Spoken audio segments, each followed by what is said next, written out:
이번 시간에 또 한국 증시 함께 볼까요? 그래도 이게 있었어요. 뭐가 있었냐면은, 어, 이게 미국 증시가 그래도 약간 반등이 해서 올라왔잖아요. 미국 증시가 약간 반등해서 올라왔잖아요. 그래서 한국 증시도 오늘은 약간 긍정적 면이 있지 않을까? 이렇게 좀 보고 있습니다. 야간 선물 지수 보니까 양봉 캔들 나왔죠. 물론 뭐 캔들 자체가 새벽 캔들이긴 한데, 그래도 양봉 캔들 나왔고, 그다음에 여기 이거 이게 옵션인가요? 예, 파생상품 쪽에 손익분기점 310일 나왔거든요. 그리고 314 나왔으니까 그러면 그래도 약간 외국인들의 매수세가 약간 들어오는 모양새가 있거든요. 네, 그래서 오늘 증시는 좀 어제 한국 증시가 좀 큰 폭으로 하락을 했잖아요. 그거 대비 좀 반등 정도 나올 수 있지 않을까? 이렇게 예상을 좀 해봅니다. 우선은 한국 증시 어제 이거 다 자리 올려드린 거 알죠? 여기 블럭을 올려드렸으니까 블럭을 올려드린 거 참고해 보시고 이거 여기다 다 올려드렸어요. 한국 마감 시장. 어제 코스피가 마이너스 5.57%. 서킷 브레이크인가? 서킷 브레이크는 아니지. 사이드. 네, 그래서 우선은 한국 증시가 코스피가 마이너스 5.57%, 코스닥이 마이너스 5.25%. 근데 이게 뭐가 있냐면 그나마 뭐 다른 나라에 비해서는 좀 선방했다 볼 수도 있어요. 홍콩이 진짜 많이 빠졌거든요. 홍콩 증시가 마이너스 13%까지 빠졌습니다. 엄청나게 빠졌죠. 마이너스 13%. 네, 중국이 마이너스 7%, 네, 일본이 마이너스 7.83%. 한국은 그나마 덜 빠진 거예요. 상대적으로. 물론 한국 많이 빠졌죠. 예. 코스피가 마이너스 5.57%, 코스닥이 마이너스 5.25%, 호주가 마이너스 4.23%, 인도가 마이너스 4. 그러니까 전 세계적으로 야, 근데 일본은 서킷 브레이크까지 걸렸다고 하네. 한국은 서킷 브레이크는 아니었죠. 어제 한국은 뭐였냐? 아이씨, 용어가 생각 안 나. 서킷 브레이크하고 사이드 사이드카. 그쵸. 요거는 좀 달라요. 요거는 이제 사이드카는 프로그램 쪽이고 서킷 브레이크 쪽은 이제 현물 쪽이고 그리고 이거 하락률도 좀 달라요. 하여튼간 뭐 그러니까 일본은 하락률이 크다 보니까 보통 8% 정도가 서킷 브레이크 걸리거든요. 그래서 마이너스 7%에서 8% 정도에 걸릴 거예요. 그래서 마이너스 7.83% 네, 서킷 브레이크 나왔다. 한국은 사이드카 발동. 그건 이제 프로매 매매 선물 쪽. 그다음에 요새 계속적으로 외국인들이 매도 때리고 있죠. 제가 이거 외국인들 매도 때리는 거 보니까는 공매도로 때리더라고. 그래서 공매도 때리니까 뭐 그렇게 나쁜 거 아니에요. 다시 뭐 쇼커버링 들어올 수가 있는 거니까. 그래서 오늘 잘하면 제가 보기에는 외국인들 플러스로 전환되지 않을까 그런 생각이 좀 드는데 한번 체크해 보시죠. 그리고 제가 어제 방송에서 시간만 좀 됐으면은 이 한국 제가 제목 이렇게 달았잖아. 한국은 조기 대성 전국 이렇게 해놨잖아. 요거를 언급을 해드리려고 했었는데 제목만 써놓고서 언급을 못했지 시간 관계상. 뭐 아니라도 할까? 바로 어제는 대부분 종목이 하락하긴 했죠. 보시면 뭐 2,200개 종목이 2,300개 종목이 하락했으니까 아무래도 5% 이상 빠졌으니까 그럼에도 불구하고 상승한 종목이 있죠. 이재명 관련된 종목 한동훈, 안철수, 홍준표 관련 종목이 네, 15% 이상 하여튼 급등을 해줬습니다. 아무래도 테마성이니까 뭐 테마성으로 보시고 근데 이 부분도 참고는 하실 필요 있죠.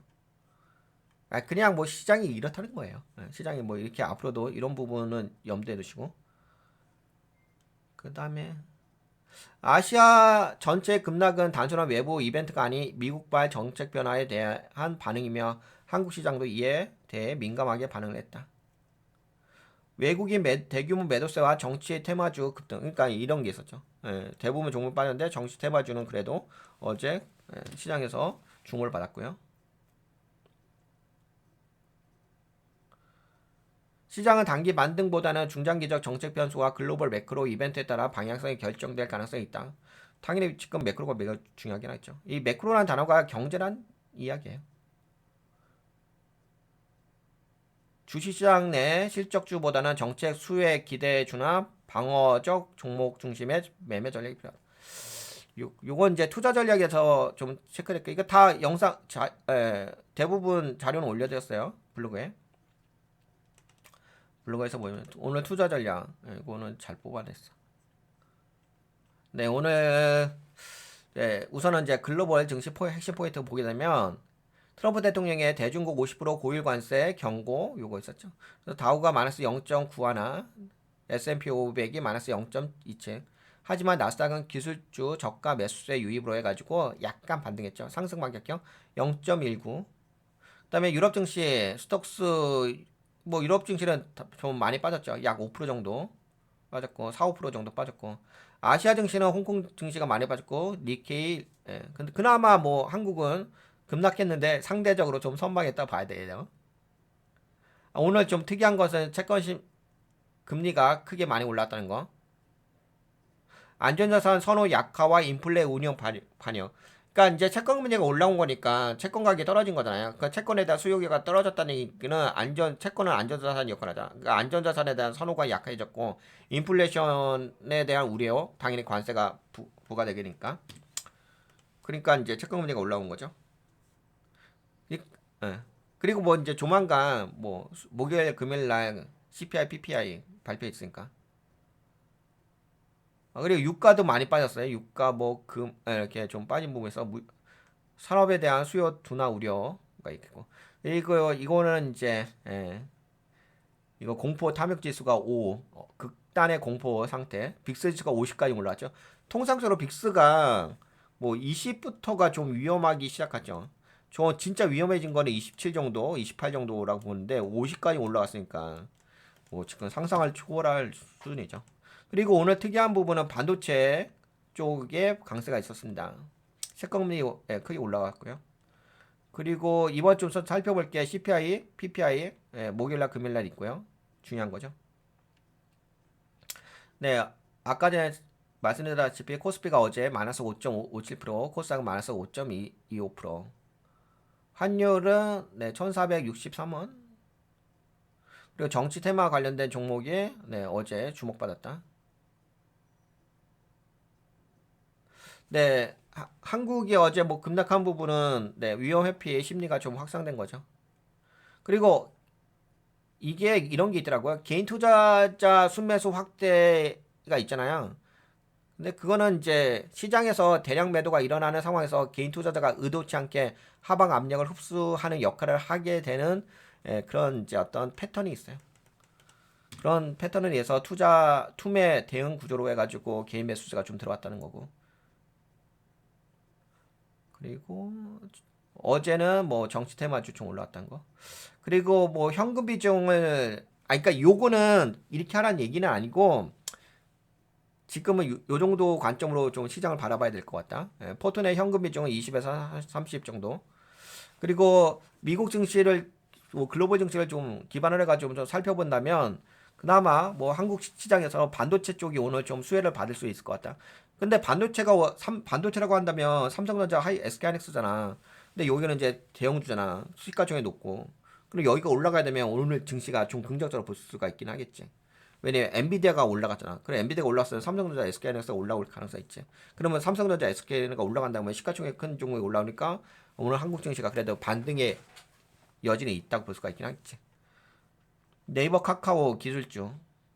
그다음에 뭐 오히려 뭐 부동산, 유틸리티, 소비재. 그러니까 약간 일부 섹터가 올랐으니까 이쪽 한번 주목해 볼 필요가 있고 나머지는 약간 주의가 좀 필요하다.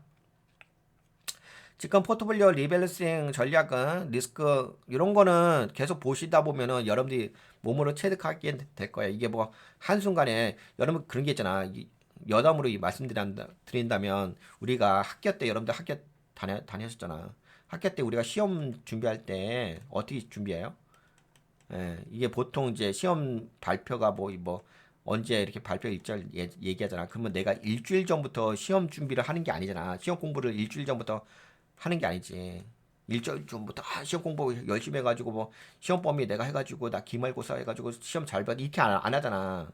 물론 이제 잘 못하 공부를 잘 못하 아니 그렇게 이야기하면 좀 그러긴 한데 그런 분들은 성적이 좀 하위권에 있는 분들은 약간 당일치기를 하시는 거잖아. 근데 그래도 공부를 꾸준히 잘 하시는 분들은 언제예요? 시험 발표하기 전에 뭐 3개월, 6개월 전부터 미리 준비를 하잖아요. 뭔 말인지 아시죠? 똑같아요. 내가 포트폴리오 자산을 운영할 때도 지금 어떤 일이 발생했을까 이렇게 바꿔야지 이렇게 하지 않는다고요. 아시죠? 다 이렇게 하시죠? 설마 당일 치료가 안 하죠? 그래서 뭐 이렇게 포트폴리오 리밸싱을 하는 데 있어서 당일 치료하시는 게 손절하는 거 아니겠습니까? 예, 공부하실 때 이거 다 여러분들 경험해 보시잖아. 공부 잘 하시는 분하고 못 하시는 분들의 차이잖아. 미리 준비하는 거고 당일치기 하는 거고 다르잖아요. 그래서 이 가치 투자는 미리미리 준비를 하는 거잖아. 몇 개월 전부터 몇 년 전부터 준비하는 거잖아요. 그게 누가 하는 거예요? 워렌 버핏이 공부 잘하니까 그렇게 하는 거 아니겠습니까? 똑똑하니까. 일반 개인 투자자들은 당일치기 하는 거잖아요. 그게 차이죠. 예. 그래서 지금 상태는 이렇게 보면 된다는 거죠. 예, 지금 상태는 뭐 현금성 자산은 20에서 30% 정도, 가치 투자는 50에서 가치 투자 종목은 50에서 60% 확대, 성장률은 좀 줄일 필요가 있고, 지정학적 리스크, 무역 전쟁, 지금은 외부적 요인. 그래서 정리해드린다면 지금 시장은 정책 리스크가 발생했고 수요가 위축되고 투자 심리 냉각되는 구조로 있습니다.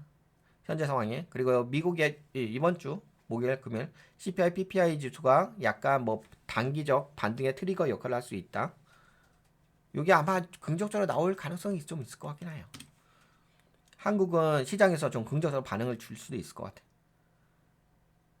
어떤 면인지 모르기는 하겠지만 시간이 되면 나중에 이야기해보고 한국은 외국인 수급 불안정 및 정치적 테마주 중심 흐름이 뚜렷한 방어적 관점 우선 고려. 근데 오늘은 이제 아무래도 저건 있을 거예요. 오늘은 반도체 쪽이 한번 주목받을 수 있을 것 같아. 리밸런싱은 성장주보다는 가치 중심. 그렇죠. 지금은 가치주니까 가치 중심이죠. 반도체 중심 기술주는 선별적 접근 전략이 필요하다. 그래, 요 정도 이야기하죠. 요 정도 이야기하면 될 것 같아요.